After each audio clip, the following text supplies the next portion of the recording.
Assalamualaikum dan salam sejahtera. Nama saya Novatin dan saya akan membentangkan tentang pengenalan tajuk ini.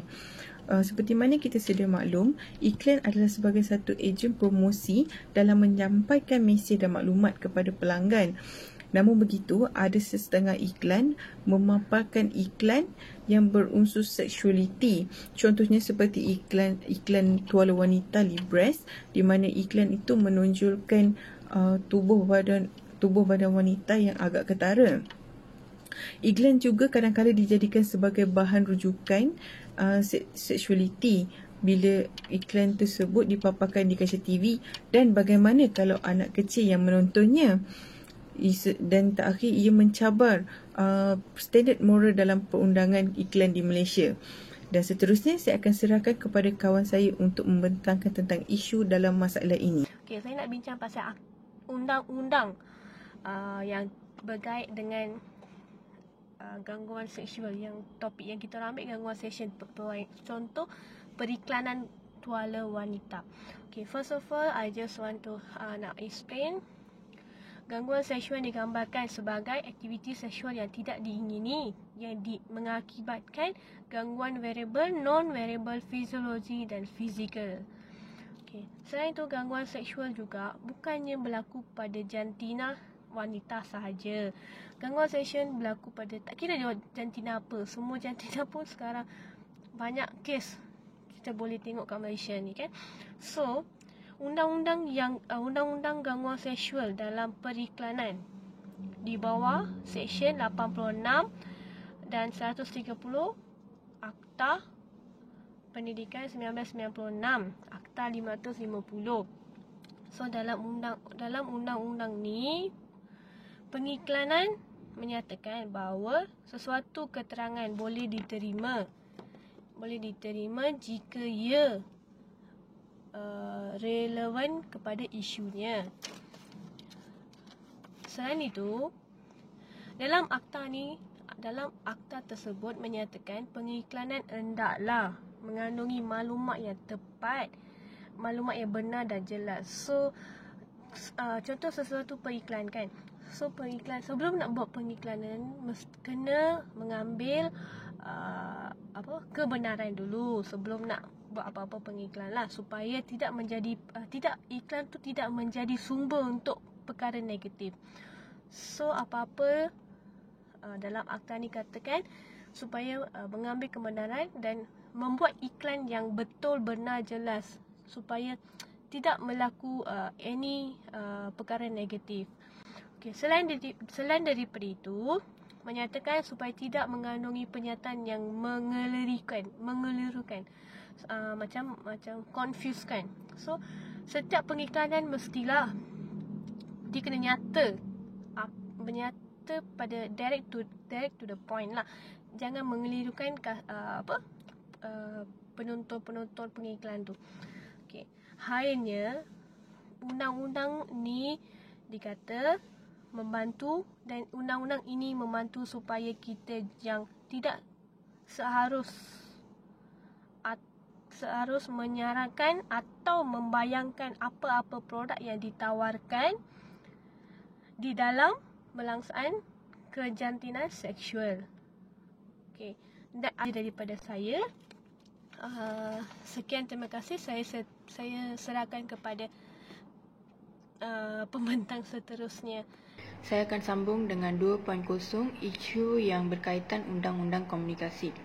Okay, dua isu telah dikenal pasti. Pertamanya ialah peraturan kerajaan. Yang kedua ialah berkaitan dengan budaya dan agama. Yang pertama, peraturan kerajaan. Industri pengiklanan di Malaysia menghadapi masalah yang kompleks, khususnya dalam standard peraturan kerajaan.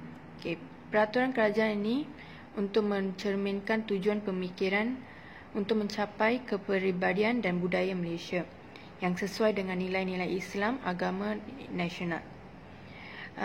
Iklan yang menggambarkan gaya hidup yang bertentangan atau sama sekali berbeza dengan gaya hidup yang diikuti oleh rakyat Malaysia akan ditolak.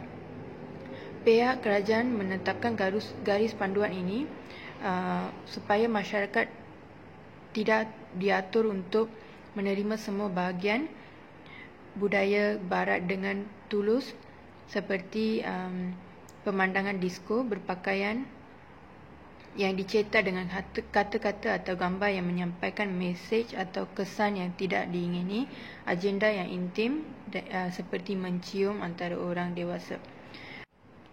Oleh kerana peningkatan jangkitan yang berkaitan dengan pasangan seks, terutamanya AIDS, pihak kerajaan telah memberi kelonggaran dalam pemberitahuan berkaitan seks. Iklan yang akan memberi nasihat kepada masyarakat tentang ancaman mengenai AIDS dan tidak mendorong keinginan. Untuk tujuan mengurangkan komponen budaya asing yang digunakan dalam iklan, Kementerian Penerangan telah mengharuskan semua iklan dibuat secara tempatan di dalam negara. Agenda atau teknologi yang tidak dikenali boleh digunakan setelah mendapat sokongan lebih awal dari Kementerian Penerangan. Isu kedua, budaya dan agama. Agama mempengaruhi individu dari pelbagai sudut kerana menunjukkan tingkah laku yang sah. Kerajaan Malaysia perlu memastikan bahawa tidak ada komponen perbezaan agama yang ditunjukkan di dalam iklan. Di Malaysia, budaya dan agama tidak dapat dipisahkan. Sebilangan besar nilai budaya benar-benar dibentuk oleh amalan ketat yang berbeza. Pihak kerajaan perlu memajukan nilai Islam di seluruh negara. Peraturan yang lebih ketat terhadap kandungan komunikasi yang luas yang bergabung pada piawaian dan nilai-nilai Islam. Seperti untuk model wanita di Malaysia yang digambarkan mempunyai tingkah laku yang sesuai untuk budaya dan masyarakat. Contohnya model wanita harus ditutupi sehingga leher, panjang rok yang dipakai harus di bawah lutut, lengan mungkin dipamerkan sehingga ke tepi bahu, tetapi ketiak tidak boleh ditunjukkan. Agama Islam merupakan penduduk terbesar di Malaysia. Mereka dilarang membuat pertaruhan dan mengambil alkohol.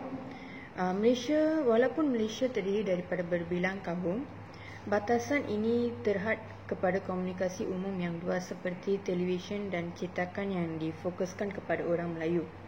Media lain seperti akhbar dan majalah bahasa Cina, bahasa Inggeris dan Hindu dibenarkan untuk menyampaikan pemberitahuan pertaruhan dan minuman keras. Terima kasih kepada sahabat saya atas penerangan sebentar tadi. Okey, giliran saya pula untuk memberikan pendapat bagaimana untuk mengatasi isu ini daripada berlaku lagi adalah dengan mengetatkan piawaian bagi pengeluaran iklan di media sosial. Contohnya iklan tersebut perlulah dilakukan dengan beberapa tapisan sebelum mendapat kelulusan untuk ditayangkan kepada umum. Seterusnya penggubalan undang-undang. Okey, penggubalan undang-undang ni perlu dilakukan seperti mengambil tindakan yang lebih keras kepada penerbit periklanan yang tidak mematuhi etika periklanan, sama ada dibuat secara sengaja ataupun tidak sengaja. Selain itu, semua pihak perlu mempunyai kesedaran tentang prinsip yang perlu ada dalam etika periklanan. Pendedahan secara umum ini kepada orang awam untuk mengetahui etika periklanan secara tidak langsung, mereka akan memboikot secara sendiri iklan tersebut sekiranya mereka dapati iklan tersebut telah menyalahi etika periklanan. Okey, saya serahkan kepada sahabat saya. Assalamualaikum dan salam sejahtera. Bagi video saya hari ini akan menerangkan tentang rumusan dan penutup bagi isu periklanan ini. Rumusan pertama yang kita perolehi adalah semua pihak berwajib harus memandang serius terhadap isu periklanan ini supaya ia tidak terus berleluasa. Rumusan kedua, semua pihak wajib haruslah bekerjasama dalam menapis semua iklan sebelum ia ditayangkan dan ditontonkan pada khalayak ramai. Dan yang ketiga, pihak ibu bapa atau masyarakat harus bersama membina benteng agama dalam diri dari peringkat awal atau peringkat kanak-kanak. Sekian daripada saya.